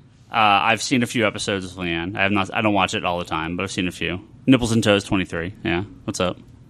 Hilarious. So you've watched most of it. I've seen a couple of them. I just watched them over a shoulder. Almost the end season of 2 just came out, right? Yeah. So we've seen season 1, but not 2. Hilarious. That guy is fucking great. I watched Catastrophe. Yeah. Did you like it? Yeah, it was funny. Catastrophe is fucking hilarious. That's awesome. I haven't seen the new season, but season 3? 1 and 2 are 1 and 2 are great. Anybody who gave up on Better Call Saul, it's been really good this season. Who are those fucking blasphemers? I don't know, but Better Call Saul is incredible. I know a lot of people who are like, it's not as good as Breaking Bad, and they are for started. But first of all, they are this possibly season, right. But every why would you? Single episode, it's like, it's an A instead of an A+. What the fuck? I mean, salty. What the frick. Lucas, you guys watch Flash or superhero shows or anything? I'm like 5 or 6 episodes into season 1 of The Flash on Netflix. Ooh, okay, so we're watching it together. That's why we're in the same place. A few seasons into air. It's like I don't watch TV that much anymore. You did hear him at the beginning of the podcast when he said he was grad student, right? Like he has more important things to do. So he watches TV all day, right? TV. He gets up at noon, right? So in college? Actually, her and I were both classical musicians. Oh, wow. Okay. So nice. What do you play? Trumpet. Okay, what do you play? I play flute and piccolo. Flute and piccolo. That's the guy from Dragon Ball, right? Piccolo, the... Oh, Jesus. It's joke. Well, you can ask my wife. I'm a giant penis. Whoa, what? We know you're a dick. No, pianist. Don't be crude. No, you're a dick. Are you really? I'm a huge penis. I mean, I know, but you're trying to make Brock why laugh is Charlie... here, Charlie and Brock are giggling like 12-year-old way girls. too much fun saying this over and over. I actually didn't even crack a smile until you and Brock can't contain yourselves. It's like your Drax from Guardians 2. I mean, seriously. Why? You're the only ones giggling. I don't... He was just giggling too. Okay, by only I meant Is that what you guys were in school for? Or Yeah. That's what For I music? just graduated with, was a music degree. Oh, that's awesome. And I'm getting my master's in trumpet performance right now. Wow. What the... get the I got my trumpet in my heck car. out of here. Dude, solo. First of all, Go get it, solo. I don't want to hear that. But, what, you can get a master's in playing the trumpet? Yeah. Can I get a master's in being a humongous pianist? Actually, my roommate is getting one for being a collaborative pianist. Wow. I'd like to collaborate with him. My God. Okay, because I'm like the worst person ever. Yep, that's confirmed. cousin. Oh God! Someone somehow know who you're related to. Sort of related to me in some fashion. I just found this out. Like, I don't know the guy. I haven't met him since I was. Sorry, let me rephrase that. I haven't talked with him since I was a kid. It was people we grew up together and then sort of went our separate ways. He is, because obviously he lived back east, but my dad, his side of the family, still keeps in contact with him. He's like a world famous music player of some instrument that I don't think is a trumpet, and like a legit, like really, like he's like the 5th best player in the world. He's like does all these tours. He's played with all these other musicians. Okay. Confirmed worst story ever. It is the worst story. Can you give us any actual information? I'm gonna have to see. I'm gonna have to remember the guy's name. You literally give us no information. No, I'm gonna have to look up the guy's name because I was like blown away, and my parents told me this. The person that I might know might be the 5th most important player of some instrument. Yeah, I know. It's great. But it was like when you talked about that, it clicked in my head. I was like, oh shit, yeah, I forgot that this. I was told this instrument. What? You don't remember what? God, like it's just. Oh my God! I really have the worst memory of all time. Ryan has a really shitty memory. Can we talk about how pleasant Secret Empire has been as opposed to terrible? Well, agree. I didn't like the second issue. Well, I haven't read. Is the second issue out? I haven't read the issue 3. Third issue's out. Yeah, you bastards. Okay, well, two- issue 1 and 0 were great. 2 had a different. They were very good. 2 had a different tone and feel than the first 2, and it didn't fit very well. Didn't fit very well. Okay. Well, but before we get to our podcast questions, Secret Empire, let's talk about this for a minute. We talked about it at length when before it was coming out, and I don't know how much you guys are aware of like the controversy of Secret Empire. Do you know any of this? They turned Captain America into a Nazi for all intents and purposes. The internet didn't like that. The writer's kind of an asshole. The internet didn't like something? That's okay. I love the fact that we've had the same controversy every 6 months since the new. Wait, so people have been arguing back and forth whether this book is good or not. So can Charlie, not you, explain to me? It seems to me from Secret Empire #1 that because I thought that Kubrick or Kobik or whatever the heck said or made changed reality to make him into a Nazi or a Hydra agent. But from reading Secret Empire #1, it seemed like he was really upset with himself, or he was really he was full of reticence. He wasn't really happy with what he was doing, which means that he wasn't fully brainwashed. He was upset to be doing it. Like when the alien comes at the beginning, he's like, "Oh God, Avengers assemble! Red Skull, take care of this alien." Red Skull corrupts the cosmic cube. Let's never mention the word Kobik again. Let's just say corrupts the cosmic cube and changes the past. So Captain America's parents they get inducted into Hydra pre-World War II when it's a social movement or whatever. And so the change is that he has now been this secret Hydra agent working along with the eventual goals of the modern day Hydra sort of instilled in him at birth. So it's not like he's just he physically alter the past so he grows up this way. Right, so so he's sitting at the table with all these. But he doesn't want to be. Yeah, it doesn't seem like he wants to be in the position that he is. So he's sitting at the table with all these upper-level Hydra management-level people. Yeah. But the past hasn't changed where he's killed hundreds, if not thousands, if not way more Hydra agents over that's why it's hard. That's why it's a little hard to it's just adding to the numbers because you cut one head off to replace it. Okay. Right? So he's just I'm going to chime in here just because I love Can't chiming wait. in That's here. what I was looking for. The strange thing about the way they altered reality is it's more along the lines that Cap now believes he comes from an alternate reality where Hydra was supposed to win the war. He was a member of Hydra, all this stuff. So as far as he's concerned, he's been dumped into this reality where he still remembers the original reality, similar to Bishop in Age of Apocalypse and that kind of stuff. So now he believes that reality is wrong and it needs to be set back to where Hydra actually won the war and restore it back to sort of this. That's sort of the line they're feeding him, right? Or that's what we believe. But that is from Secret Wars or from just from the Cosmic Cube change. But here's from the way thing. they've explained it with Secret Empire and stuff, Cap doesn't believe he's been a member of Hydra as much as he believes that essentially the bad guys rewrote reality with the Cosmic Cube. The bad guys being the good guys. Yes. Yeah, not confusing. Here's the problem. You haven't read 2 yet, have you? Correct. So we can't have the conversation we need to have. Can you go outside for literally a minute so I can talk to Charlie about this real quick? Yes. Okay. I mean, unless you don't care. Hold on. Yeah, I'll go outside for a minute. Okay. I'm literally, I just have to say 2 things. I'll wave, come right back in. It'll literally be 2 minutes. It'll literally be a minute, unless. That's what I tell my wife. Unless there's an argument, which I don't think there will be. Well, I won't be now that Bryce is gone. No. So that Rotten Tomato score. So Charlie. So now I am the number 1 cable fan. Now you are the number 1 cable fan. Charlie and Brock, and you guys should chime in as well if you know this.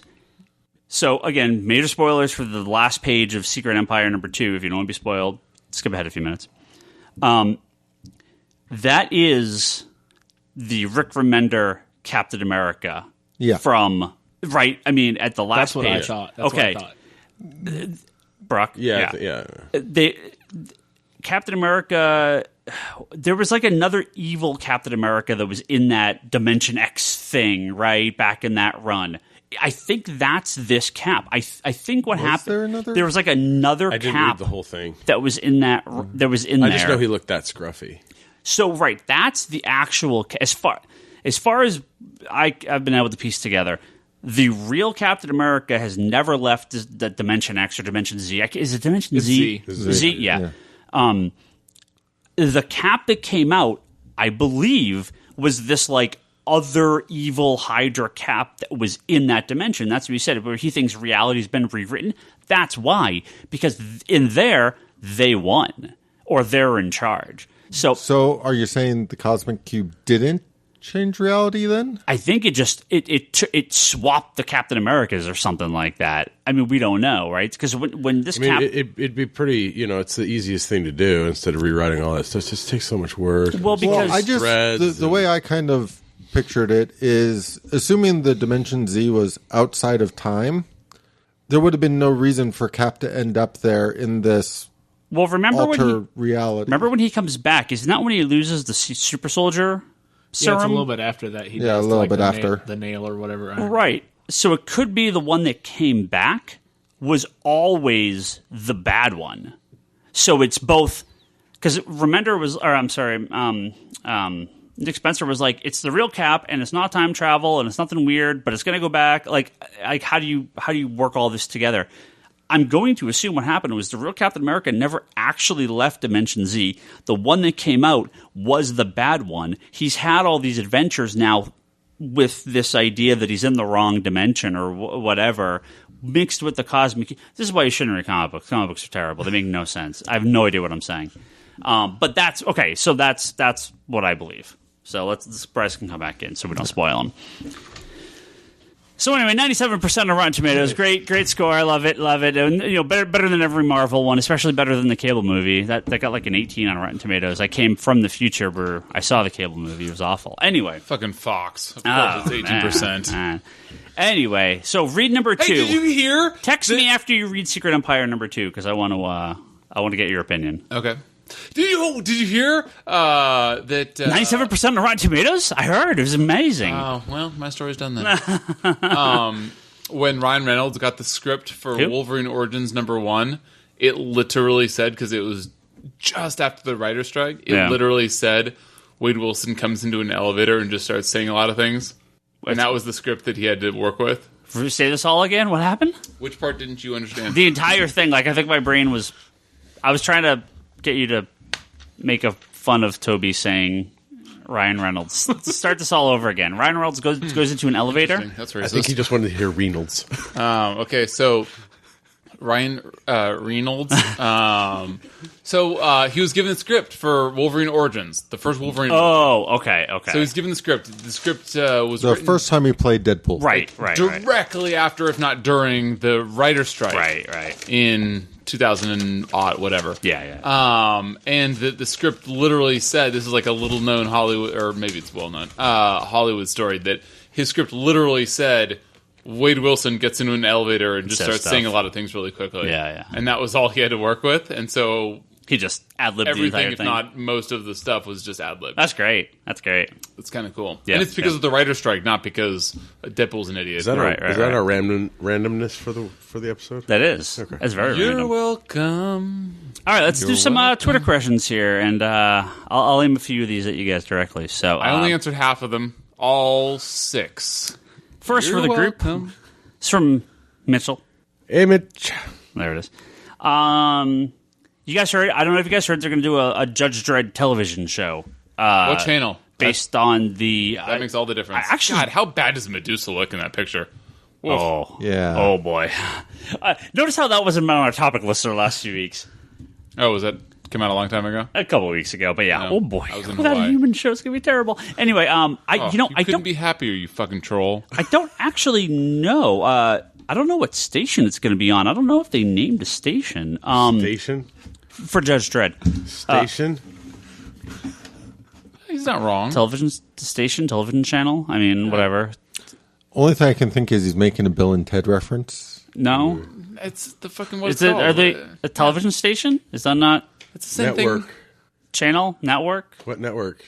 I don't know. I don't know if they. He's not wrong.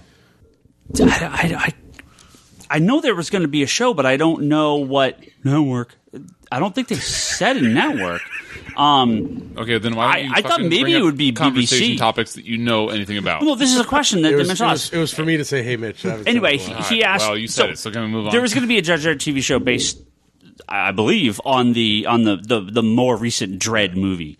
And And Mitchell asked, what do you guys want to see in a Judge Dredd show, and would you want Karl Urban back? I've actually never seen the Dredd movie. I literally, okay. I've never seen it. I don't know how I haven't seen it. People love it. Seeing as how I am the law, I can tell you emphatically that nobody cares. Except for Charlie. I would care more if they did get him back for it. Oh, yeah. I think He he's great in it. Yeah, he did a good job. Have any of you seen the Dredd movie? Yeah, I did. Yeah, I saw it. Yeah. No. Yeah. I mean, I've heard It's probably really good. I've heard it's amazing. Yeah, yeah. What? Yeah. You've heard it's amazing? Yeah. Higgins, did it get a 97%? I have never heard a bad thing about the Dredd. Let me look into my magic 8-ball. No, this isn't. Sources say not bloody likely. No, this isn't the Stallone Judge Dredd movie. This is Dredd. I got a 78% on Rotten Tomatoes. That's fair. If you inverse those and add 10, then you're talking. It's add one and then inverse. It is on my list of stuff I need to watch. I'll check. How long is it going to take you to get that? I'm still going. I basically watched it when it was on Netflix. I don't know if it still is, but that's when I finally caught it. Yeah. Oh, I thought you said you didn't see it. No, I saw it. Oh, sorry. Do you like it? I liked it. It was okay. Yeah. I think to me, the one thing I didn't like about the movie was I really wish we had gotten more of the world because it takes place in a building. They remade The Raid as a Judge Dredd movie, which, is like the greatest thing of all time. It's cool, but I really would have preferred to have seen more of the world. That's what the TV show is. I mean, if they could Karl Urban, and it's a well-made... Isn't this guy a fucking country singer? Why is he playing Judge Dredd? Karl Urban, it's Bones from Star Trek. Yeah, the new Star Trek? The new Star Trek. It's Bones. He was Judge Dredd in the more recent Dredd movie. But he sings country or doesn't sing country? Different. That's two different people. Ask these people. They know. Urban. You're thinking of Keith Urban. Who are you talking about? Karl Urban. Karl Urban. They're two different people. Yes. Interesting development. Okay. Bones and a country singer. Separate people. Both Judge Please Dredd. proceed.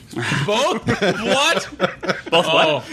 Charlie and I love them both. I think the other Urban would be the Australian Judge Dredd, but All right, I got a question here. the law, mate. Got a question here from Grumble Bumble Hashtag on excellent Twitter. accent. You're welcome. He asks, "What's your favorite Brubaker run? Just of anything at Brubaker." his cap was really good. Gotham Central. His Gotham Central is really good.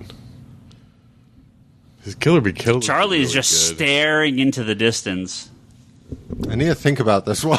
I already answered on Twitter one of my 6 tweets to Higgins, a.k.a. the 60 that he got. Why don't you tell the listeners? Oh, is that bad radio? I said that is my official response was, good question. I would have to say that it's... The Rise and Fall of the Shi'ar Empire.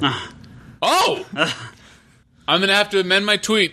It's the Rise and Fall of the Shi'ar Empire. How the fuck do I know this and you don't? My answer that I said on Twitter was Velvet. Is that really your favorite? It's okay. Oh, I loved it. It was so good because it was I'm X-Men. still blown away. I know this and he doesn't. Look, here's the thing about that is that, I think that... I mean, I like it, but...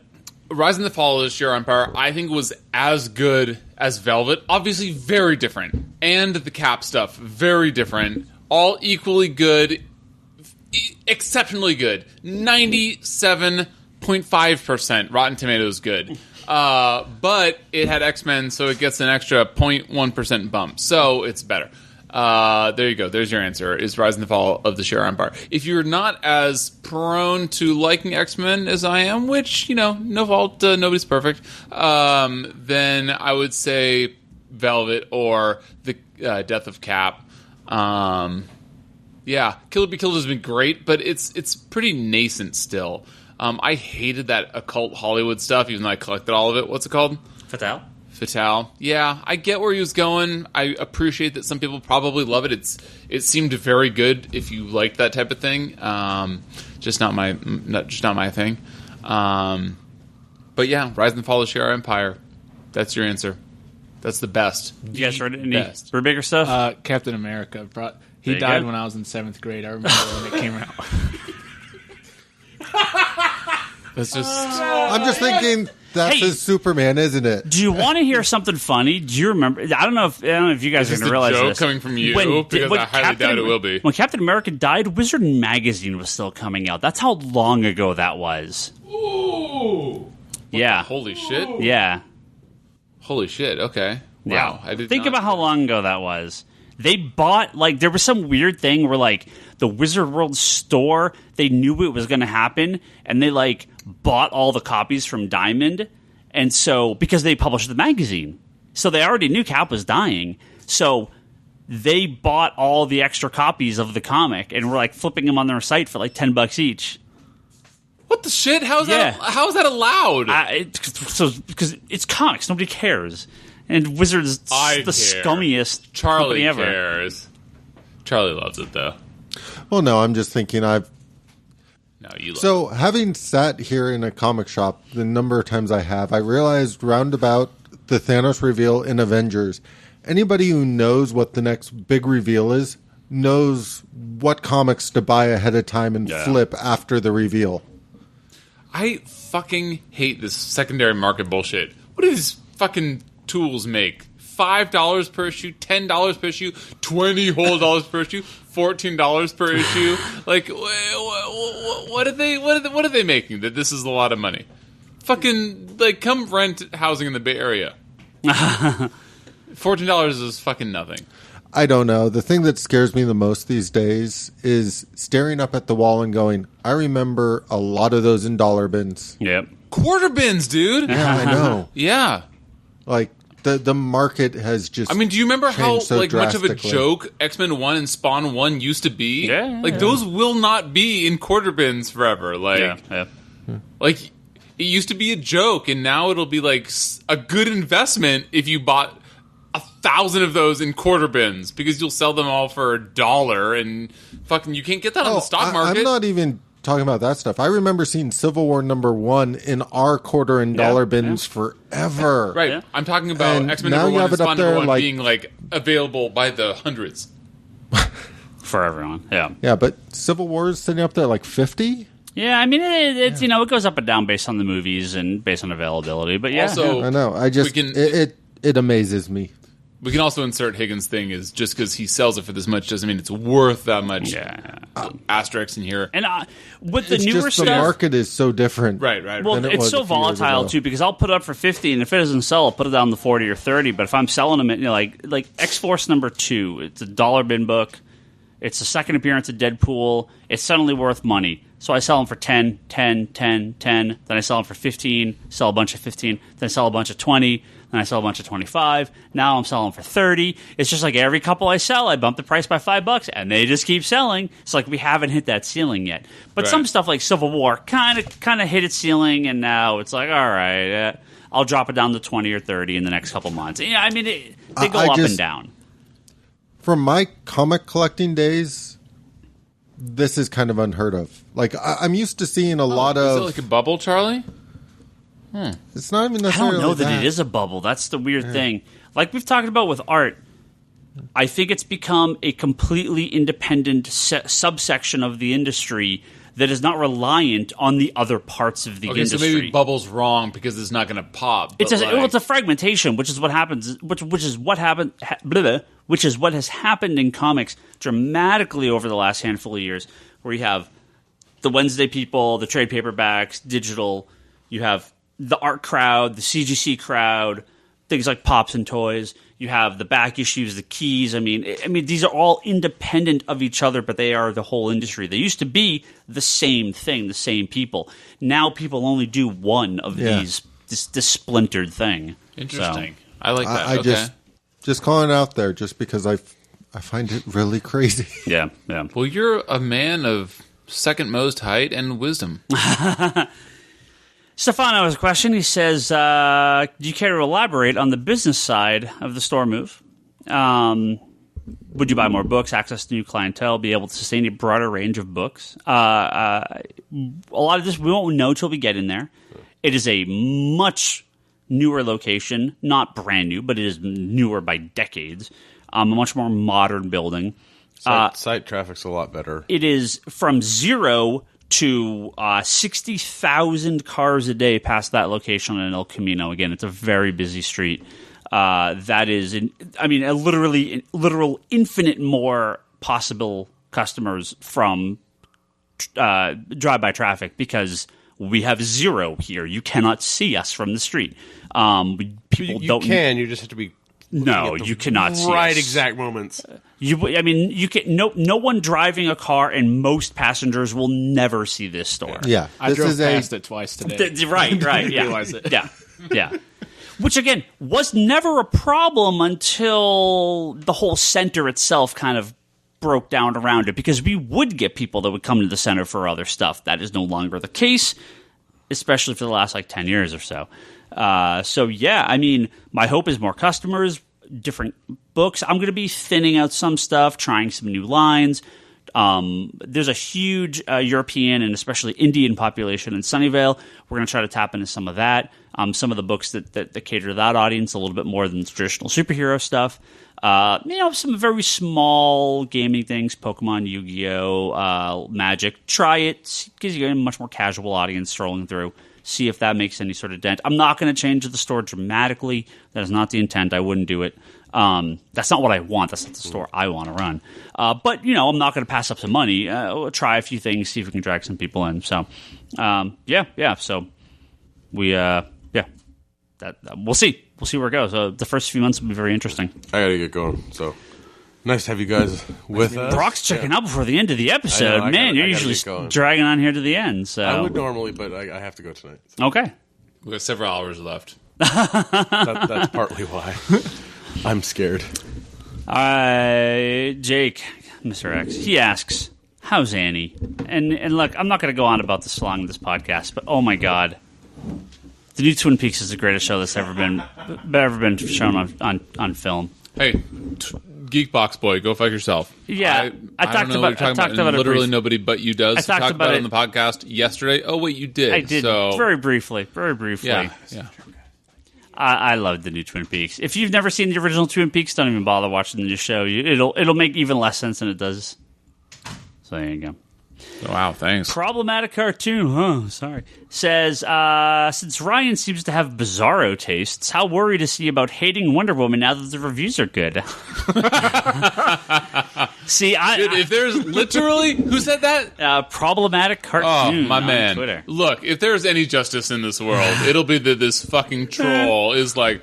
Oh, all right. Oh, baby Stephen Trevor is dancing through the whole credits, and he's just so annoying. And I saw it in a movie theater that was too hot, and there was gum on the floor, and fuck all those kids. And then I went back and saw it a second time just to make sure. And man, baby Stephen Trevor he doesn't even begin to describe how bad it was. Stephen Trevor, my favorite Wonder Woman boyfriend. Isn't that who Christopher Pine is? Steve Trevor. Is that his name, Christopher Pine? Chris Pine, yeah. Chris Pine, some Steve tree. Trevor. Anyway, that fucking guy. Anyway, yeah, I can see your troll ass being like, if it were a Marvel movie, guaranteed 100%, 97%. Oh well, there is the problem with Rotten Tomatoes. Oh, baby Iron Man was in there, and oh Jesus, it really ruined the whole chink in the armor number 4. It's really bad. But it'll it's DC, so third best superhero movie ever, right alongside one of the 3 best superhero movies: Batman vs Superman, Man of Hope, Suicide Squad, Wonder Woman. All top 3 superhero movies of all time. Yes, including the Marvel movies that he includes in his top 3. You forgot Green Lantern. No, he's never said that was his top 3. No, but I like it. Cisco says, so Cisco actually asked a question here about the Marvel Generation. So I didn't get to Cisco's yet. Should I get to those and like them all before you get to them? Creative team. We didn't go over the creative teams here, and I actually don't have the list up. But when those start coming out, we'll talk about that.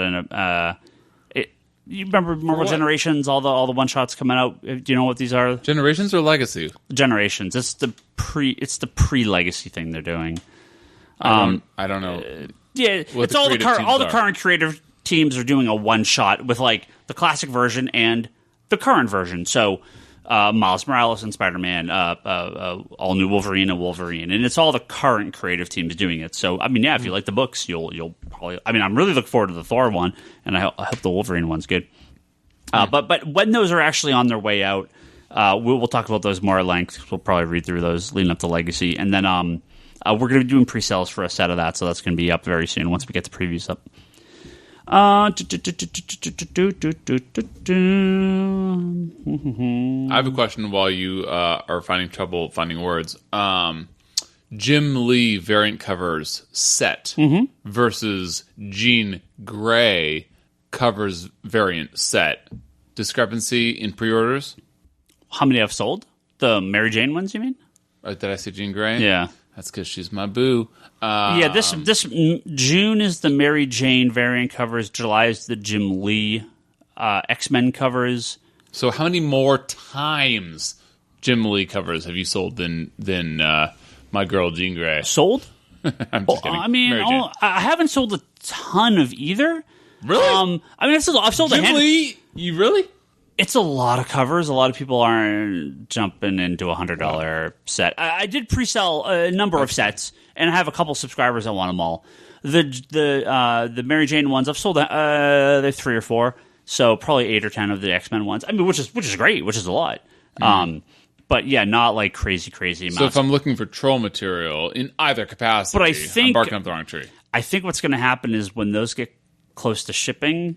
I think people may start grabbing those Jim Lee covers because I don't know how many stores have been big on them. So we're still a ways out for those. So Charlie, that's okay. I want the cable cover. Yeah, well, yeah. Casey asks, just in. how long should Logan? Should inform nobody. How long should Logan stay dead in the movies? And if he comes back, what story would you like to see? Please. Well, I'm sorry. I was going to say, by keeping it in the future, you could do an infinite amount of modern-day Logan movies, if you really want to. Exactly. That was what I was going to say. Additional to that, fucking Logan was incredible. I just bought it and rewatched it this weekend. And yeah, exactly to Higgins' point, I would love it. They could do, a number of... And I think that the next 3 X-Men movies are slated to be New Mutants, X-Force, and Deadpool 2, none of which require Wolverine. So they're sort of good for a year and a half, unless I got those wrong. Did you watch the regular or the noir? I got the regular because I watched... Well, no. So the awesome thing about Apple... plug here. They don't sponsor us? Okay. Is that... it comes with both. You buy one. Yeah, I was just curious if you watched the noir or not. The option. So I watched it with my wife. So I watched the regular version because she's like, "Fuck you," or "Frick you." But I saw like the option right next to the bloopers is it says like, "Oops, we left out the color." Logan Noir, and then extras, commentary, deleted scenes, all that stuff. So it gives a very easy option to turn down all the colors on your TV for you. So thank you. No, I was just curious because I had seen some good things about the noir and I bought it, but I haven't sat down to watch it yet. So I'm definitely going to at some point in time, even though I've heard that it is literally no different and won't change anything. But man, I love that movie. And so, did you guys see Logan? Yeah, I have not seen Logan yet. I have heard that it is very good. It's fantastic. Did you hear it from this podcast? Yes. I've listened to every movie review podcast since like Man of Steel. Nice.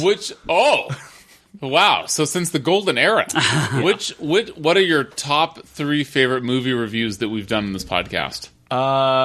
Probably Man of Steel because that was just a big ordeal to listen to this day, just hangs over the whole podcast. Batman versus Superman, just because I walked out of it incredibly mixed, so I was curious to see what people thought on the podcast. And what do you think after watching our cumulative review? Not to put you on the spot. That's gone on for like 2 years worth of podcast. Still going. Let's just say, like after that and Suicide Squad, I'm ready for this like new era of good DC movies. Hopefully, interesting. So, basically, he agrees with me. Well, he has good taste.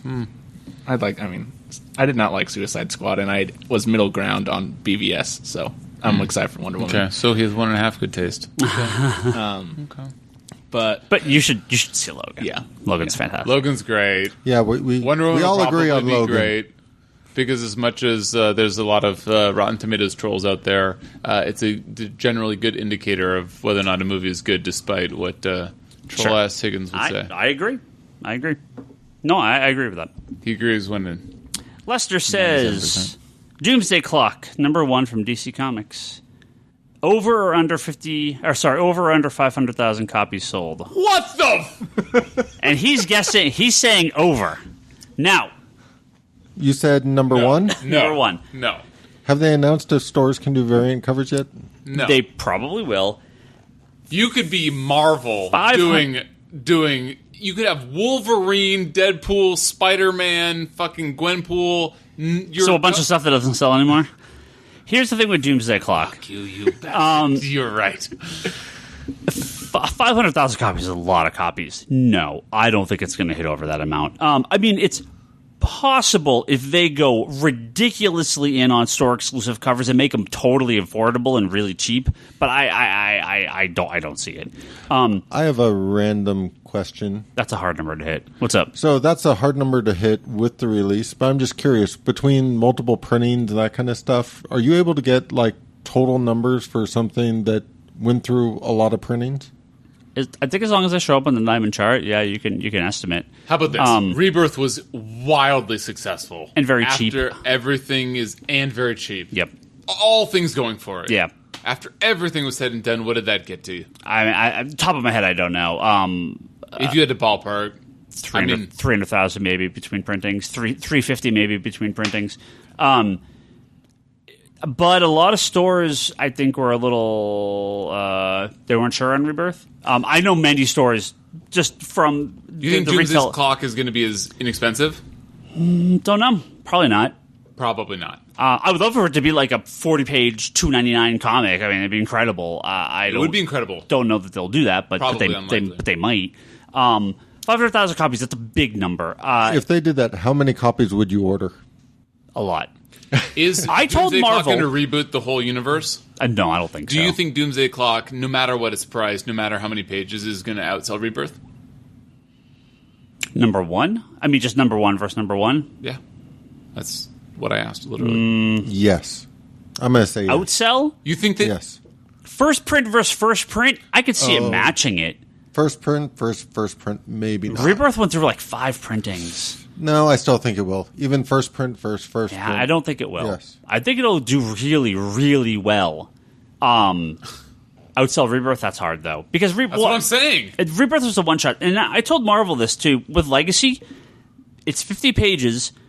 Okay, it's not as big as Rebirth, but whatever. They make that shit $2.99. I'm giving it away for free to every customer that walks in the store. I'm ordering 1,000 copies because I went way too small on Rebirth, despite it being one of the biggest books ever ordered. We could have given away 10 times what I ordered, and half the people that took the book for free then signed up for all the Rebirth, or a bunch of the Rebirth books. If Legacy can be as good as Rebirth and it's the same price, I will order way more. If it's $5.99 or whatever, I mean, I'll order 100 copies. And hopefully Marvel's sell the them. one that does the bullshit pricing, not DC. Right, and that's why I'm really hoping that Marvel will learn from the success of Rebirth and take that, because that book needs to be the thing that sells people. Doomsday Clock's not the same as Rebirth. This is just a story. It's the first part of a cool story, I'm sure. But yeah, I don't think it's going to be quite the same. Yeah, but I could be totally wrong. But I kind of feel like you look at Rebirth and how underordered that was. You look at the Button and how underordered that was. Like, there's a track record here of, I would hope people learn from it. Is Doomsday Clock a Batman story? No, Superman and Dr. Manhattan. So, but I mean, how well has Superman been selling? It's really good. It's one of the top books from DC. But I mean, really good is like 60,000 copies. So isn't every Batman book 90,000? Batman's like 90, high 90s, low 100s. So yeah. Okay. The fact that this is the follow-up to the Button, the fact that it's John's, Frank, the fact that it's directly picking up with Watchmen characters instead of this. There's the Button. There's I Saw God. This is the first actual here are the Watchmen characters appearing in the DCU I mean, my story. my initial number, The Watchmen characters are going to come into the DC universe? Dr. Manhattan's in it. I mean, they've already said this. Yeah. Straight up. My initial number, top of my head, regardless of anything, solicitations, variants, nothing, just my initial number matches my rebirth number. It'll be interesting if I lower that or increase that as we get to the actual solicitation info. The thing is, that's me. That's not every store, right? So there are many stores that are going to be like, yeah, we'll order like 25 copies. But I would hope... So maybe this is me giving people too much credit, but how many times do you have to grossly underorder something tied to this before you go, maybe I should learn? Here we go. I know a store, friend of mine. Yeah. They sell more copies of Squirrel Girl once a month than their total combined sales of Batman, which ships twice a month. So this literally is you. There are many... No, they sell more copies of Squirrel Girl. I know. I heard you. I don't sell that. I mean, I like the comic, but I don't sell many copies of it. You buy a bunch of yourself. There are many different types of stores out there. Let's just leave it at that. All right, so can we do a balls on the table guess? I'm curious, does this store not have... Like, with the button, did they not have customers coming in constantly asking, do you have any more of Batman 21? I asked him about 3 hours into the day on Wednesday. He had not sold a single copy of Batman 21. Holy shit. This is not a store in the middle of nowhere. I know as a reader, like from going from Rebirth to the Button to Doomsday, like even the small connectivity between them, it's like I'm getting more amped as it goes on for it. Like I want to see what's going to happen. So when does it come out? November. Full info at Comicon, John said. Interesting. Yep. Should hear about it. Cisco asked too many questions, but we'll do this one because this, I feel like Bryce is going to have an answer to this. So you're going to be... I didn't get to it yet on Twitter. You're going to be last. We're going to go around the table. We're going to start Charlie. We'll go this way. I'm loving the fact that you're going to be last because you're going to take 3 hours to answer. That's why I said yeah, this. I don't think there's any mystery as to why. Please go around the table and suggest a new or better superhero name for Rachel Gray's character in X-Men Gold. Oh! Prestige, her current name, is just terrible. Terrible is so generous, Cisco. Too generous. Look. That is the worst. It's worse than any DC character. I'm going to assume they want Phoenix back for a reason. So you got to take Phoenix off the table. Yeah. Rachel Gray is just not a name. I mean, I don't know. Like, I'm trying to think top of my head, do I have like a better name? I mean, I'm actually fine with Marvel Girl. Like, if they want to go back to calling her Marvel Girl. Wait, Rachel? Yeah. Fuck you. What, they're not going to call her Why not? What's wrong with you? I mean, that's Jean Grey's code name. But where's Jean Grey these days? She just had a fucking #1 issue, which you thought was great. I thought was mediocre. But she's just called Jean Grey. Don't call her Marvel Girl. So, I think that she could grow. She's brand new to the teens. Well, she's used to living in the '60s. She's a flower child. Prestige is a terrible name. Don't be such an asshole. Prestige is a terrible name. Yes, we can agree on that. Which is I don't know that I have a better answer than Marvel Girl, but no, Charlie, fuck you. That's never going to happen. Okay, you think about yours, Charlie. Do you have an answer for this? Do you have a better name for Rachel Gray? He probably likes Prestige, and you can call her Phoenix if you want. I just think Phoenix is off the table for a reason. I'm taking Phoenix off the table, but the only thing that comes to mind is Cable's sister. What the fuck? What? Look, I like to channel Charlie and all things. It's Cable's sister. Except for when I don't. But that is a terrible fucking name. That is the worst name. And I don't really fucking care. That is the worst idea that you've had in the past ever that I've known you. That is just god-awful. That is the worst thing that you've ever said in your life. So that one is worse than Prestige. Is it? Cable Sister's a really terrible superhero name. I do that's think like the so. worst. Thank you for bringing that up. I think that I would rather have my superhero be named Prestige. That's like a fairly insulting name, too. She's just Cable Sister. It's like, what an insult. Like, Rachel Gray's a pretty important character. The only thing worse than that is she used to be a very important character. But I know where I can find her. Yeah. I'm sure that there's some name like that. Do you guys have a suggestion? Prestige worldwide. Whoa, what the heck? Step Brothers reference? Anyone? No. What is it? Okay. Step Brothers? No. Saw Step Brothers. Loved it. Don't remember. Wow. Deep cut. It was a real. It was a real deep cut. That's a pretty popular cut. But we're just old. I've seen it and I loved it, and I've forgotten the reference. So well, that's what I'm best at is just like pulling something out that makes no sense. That's what I tell my old lady. Bryce, do you have a suggestion? Because Prestige No, is terrible. we're not done. I have no idea. That's a good one, but it's certainly better than Cable's sister, which is the Hey, worst. I Fine, have we'll just no call idea her over Strife here. because there's no Strife around right now. No, now you're the worst human being at this table. Thank God Brock's not here because he would have some awful answer. I'm just going to say. That's okay. I'm just going to keep coming up with awful I literally answers. saved that. Yeah, I insult just for want Charlie to because Brock was list names, please. Like, can he just list off a couple more? gone. Yeah. I want to give Charlie a second and third chance. Jesus, I haven't had enough time. Okay, wait. Can I have like 30 seconds? What's other Captain Marvel's name? They could just steal her name because What, binary? Binary, yeah. That's all Binary right. or it's certainly better than Charlie's fucking terrible not name. Phantom. No, what does she have another name too? Photon. You are the fucking second worst at this table. No, that doesn't work for That doesn't work for Rachel Gray. Yeah, I'm not sure there is a good name for her at the moment. Hey, so all right, not joking. The Shi'ar Asgardian War in the Thor books has been really good, and this relates, believe it or not. Okay. Have you guys been reading it? Yeah. Okay. Warbird. It's called Warbird. Fuck you. Did I steal your answer? No, but you were close. You were very close. Okay. Uncomfortably close, which is how I like you. So, they call the Shi'ar gods, Charlie, you probably, I'm sure, are a month behind because you always are, Troll-ass Higgins. Mighty Thor? The chick Thor, is that Mighty Thor? Yeah. Love it. You're saying I'm a month behind?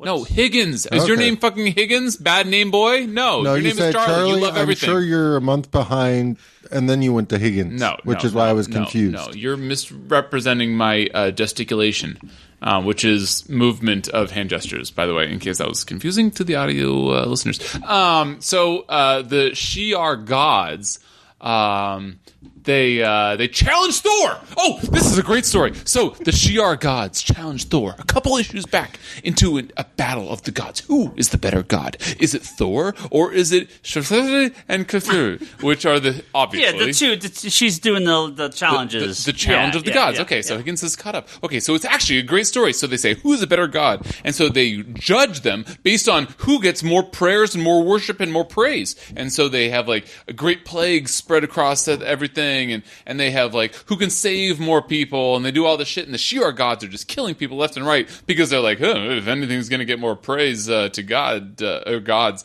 it's going to be killing a bunch of people. And Thor's like, no, I'm going to save a bunch of people. And so she's losing because she's saving people and not killing people because nothing gets people in sync to pray for people like killing a bunch of people. Anyway, it doesn't matter. So the point is that Thor is losing this battle of the gods. And so the gods are like, oh, fuck, we're losing. So they're like, you know what? Let's do this super softcore porn kiss at the end of Mighty Thor. No, it was number 18. And so they're like, if we make out, we will literally raise the Phoenix from nothing. Which is weird because simultaneously, in another corner of the universe, Thanos just gave the Phoenix egg to Thane, worst name ever. Thane stole the Phoenix egg. He wasn't given it by Thanos. Hey, do you even read comic books, Charlie? He was shot by Nebula onto the Phoenix egg. He didn't take shit, motherfucker. He was shot and He was killed. stealing it from the Collector? No, not the Collector. You are the worst comic book reader ever. Nope. Who is it? No, you're both the worst. I just read it. And I can't bet. remember. Terax. Yeah. Okay. There you go. Terax. That's right. Yeah. Anyway, so let's think of the Guardians book. Nobody's perfect. So they say, look, Thane is like, motherfuckers, I got the Phoenix egg, and Nebula's like, motherfucker, no, you don't, and she kills him and shoots him. He falls dead. Just, bad staging. He falls dead onto the Phoenix egg. Spoiler alert, Nebula. Have you not read any comic books? Because all of a sudden, that gives into the whole death and rebirth thing of the Phoenix. So he gets all these Phoenix powers and, spoiler alert, kills Thanos. So, no. Wait, hold on. Is that not how it happened? I know that he gets the Phoenix power. He kills Terax. Wait. Yeah, I'm pretty sure that I'm right. He doesn't kill Thanos. Thanos doesn't die to all those Shi'ar people that imprisoned him. Am I misremembering He's not this? dead at the end of that series. Oh, he was banished. You're right. Lady Death is pissed. Sorry, yes. Charlie was half right because I was only half wrong. It's okay. Nobody's perfect. Oh, damn you. Anyway, so it's very weird because there's this whole separate, like, we go, I mean, what has it been since AVX? Years? It's been years since there was any Phoenix action. It's definitely been years. I don't want to know how long it's been. Ryan Higgins, I have no idea. Lucas is the only one like, yeah, Bryce, you're right, which is, something I don't get enough of. So, anyway, there's a Phoenix story going on in Thanos, and then meanwhile, there's this separate Phoenix story that just starts in The Mighty Thor. Anyway, I forgot where I was even going with this, if you can believe that. But, so anyway, the Phoenix is like destroying everything, and they're like, let's go get Ryan Higgins' favorite irreverent teenager, Quentin Quire, to challenge the Phoenix. And that's where it left off, even though the new issue's out, and I was in Hawaii, so I haven't read it. That's not where it left off. Yeah, they were facing down the Phoenix in The Mighty Thor. That's where it left off. There's an issue that came out like 4 weeks ago. Yeah, he said he hadn't read it because he was gone. Wait, that issue? No, wait. Okay, this is bad radio, but you're like a month behind, dude. No, I'm no. Really? Well, it's just one issue. No. Anyway, it doesn't matter. I've only been in Hawaii for a week. It doesn't matter. 10 days. So, what's her name? What name do you want? Oh, for Rachel Gray. As I was saying, so they have an awesome thing that they name the Phoenix Force in that issue. Was my point in issue number 18 of The Mighty Thor. It's you know how they like have that bullshit name for Captain Marvel where they call him apostrophe Vel VELL, and it's like Marvel. So do you remember? Yeah, I don't remember. You're further behind than me. You're the worst. So they call the Phoenix Force Foul apostrophe Cone. Awful. So I would love the her nickname to be Falcone because it's associated with the Phoenix Force.